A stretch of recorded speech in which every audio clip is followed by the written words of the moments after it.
Laila, alhamdulillah saya sehat-sehat selalu, baik-baik saja. Begini Pak Kini, saya ingin berbincang-bincang sebentar sama panjenengan tentang pengambilan keputusan yang berkaitan tentang dilema etika atau rujukan moral. Siap ya. Dalam dilema etika benar lawan benar adalah situasi yang terjadi ketika seorang harus memiliki antara dua pilihan, di mana kedua belah pilihan saja moral benar tapi bertentangan, dan sedangkan rujukan moral benar lawan salah, yaitu situasi yang terjadi ketika seorang harus membuat keputusan antara benar dan salah. Nah, ngeten Pak Ki, biasanya kasus seperti ini sering terjadi di lingkungan sekolah kita nih Pak Ki.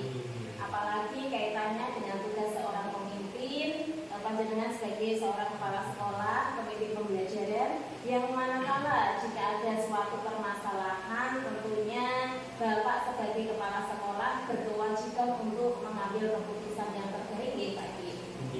Dan yang ingin saya tanyakan Pak Ki di sini, selama ini bagaimana panjenengan dapat mengidentifikasi kasus-kasus yang merupakan dilema etika atau rujukan moral Bapak? Begini dari pengalaman saya bekerja, saya telah mengetahui bahwa dilema etika adalah hal berat yang harus dihadapi dari waktu ke waktu.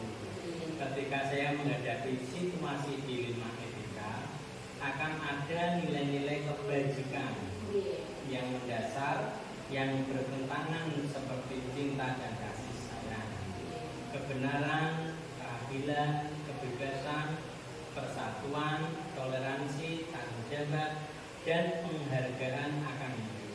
Tentunya saya akan melihat nilai yang bertentangan, kemudian saya akan mengutamakan kepentingan sekolah dan murid dalam mengambil keputusan tersebut.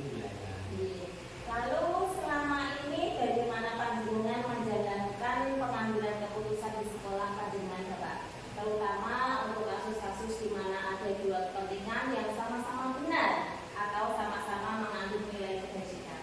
Begini Bu Laila, selama ini saya mempertimbangkan paradigma dalam etika dalam pengambilan keputusan, yaitu satu, individu lawan masyarakat.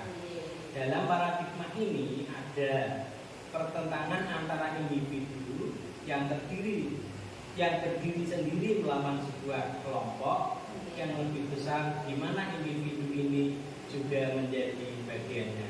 Yang kedua, rasa keadilan lawan rasa kasihan.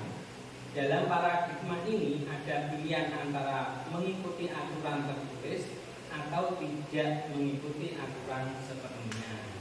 Yang keempat, kebenaran lawan kesetiaan, yaitu kejujuran dan kesetiaan seringkali menjadi nilai-nilai yang bertentangan dalam situasi dilema etika. Kadang kita perlu untuk membuat pilihan antara berlaku jujur dan berlaku setia atau bertanggung jawab pada orang lain. Yang keempat, jangka pendek lawan jangka panjang. Paradigma ini paling sering terjadi dan mudah diamati. Kadang perlu untuk memilih antara yang kelihatan terbaik untuk saat ini dan yang terbaik untuk masa yang akan datang. Dari keempat paradigma tadi, saya akan menyesuaikan dengan keadaan sebelum mengambil keputusan.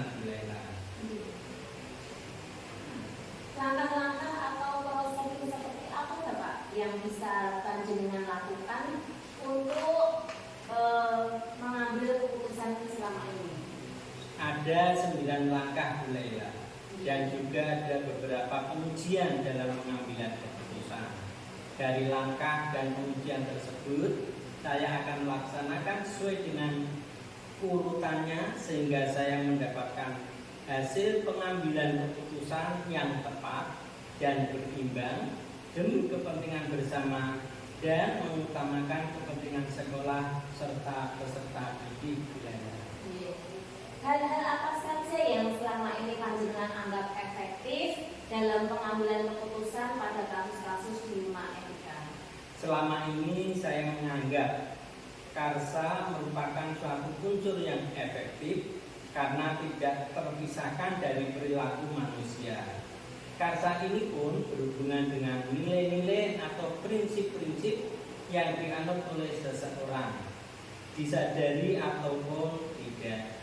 Nilai-nilai atau prinsip-prinsip inilah yang mendasari pemikiran seseorang dalam mengambil suatu keputusan yang mengandung unsur dilema etika. Kemudian etika tentunya bersifat relatif dan tergantung pada kondisi dan situasi, dan tidak ada aturan baku yang berlaku. Oleh karena itu, selama ini dalam pengambilan keputusan saya lebih menekankan pada karsa dan etika karena lebih efektif dalam membantu saya mengambil keputusan yang tepat. Terus selanjutnya Pak Ki, hal-hal apa saja yang selama ini merupakan tantangan dalam pengambilan keputusan pada kasus-kasus dilema etika? Begini Bu Laila, tantangan-tantangan di lingkungan saya untuk dapat menjalankan pengambilan keputusan terhadap kasus-kasus dilema etika diantaranya adalah mengubah mindset dari warga sekolah untuk dapat melaksanakan keputusan yang dibuat. Kebiasaan yang sudah membudaya tentu tidak mudah untuk menerima perubahan dari cara pengambilan keputusan terkait dilema etika. Tentu hal ini erat kaitannya dengan perubahan paradigma di lingkungan saya. Karena saya sadari Bapak Ibu guru pasti mempunyai keberagaman pola dan alur berpikir, sehingga tidak mudah menerima perubahan yang ada dan butuh waktu dalam berproses.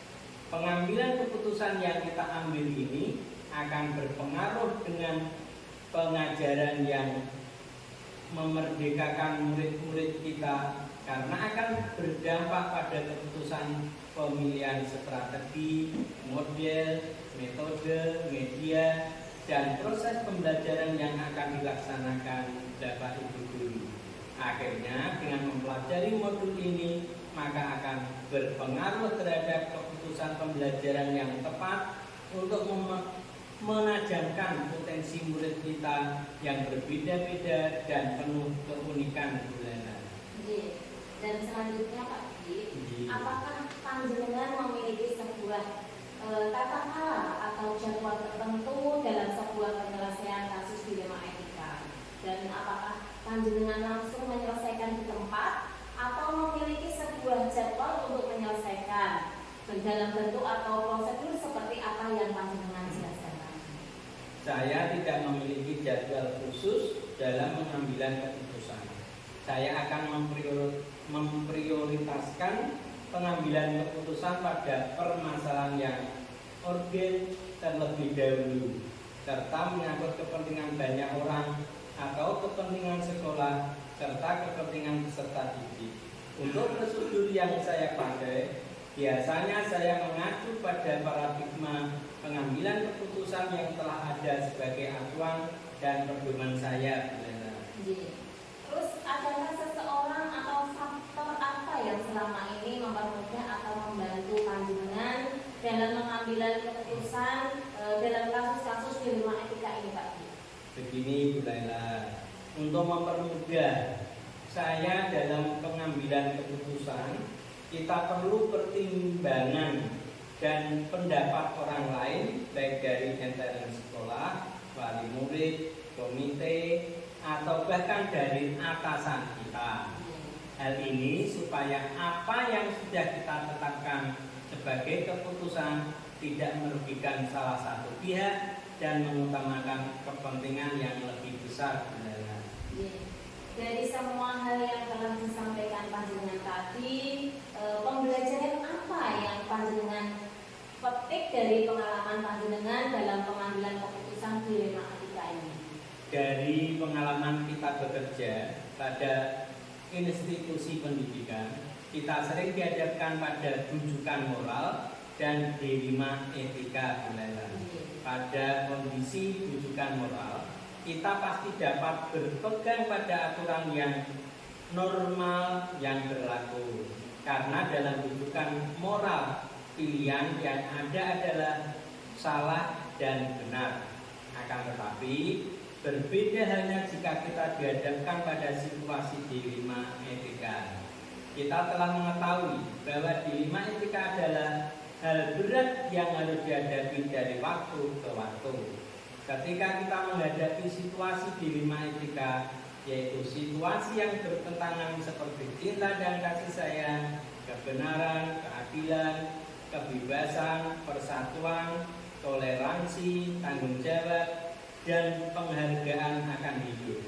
Sebelum mengambil keputusan terhadap 9 langkah yang dapat disusun untuk memandu kita dalam mengambil keputusan dan menguji keputusan dalam situasi dilema etika yang membingungkan karena adanya beberapa nilai-nilai yang bertentangan. Keputusan yang tepat dan bijak akan sangat berpengaruh dalam perubahan pendidikan di Indonesia yang lebih maju. Bu Laila.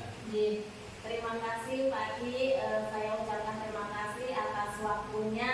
Panjenengan sudah bersedia menyempatkan waktu untuk berdiskusi atau sharing tentang kasus dilema etika di sekolah kita ini, yaitu SD Negeri Nembek 2. Terima kasih Pak Di, sukses selalu di Sama-sama Bu Laila, mudah-mudahan pendapat dari saya ini bermanfaat bagi Bu Laila dan khususnya di SD Negeri Nembek 2 ini. Terima kasih Pak Di. Sama-sama.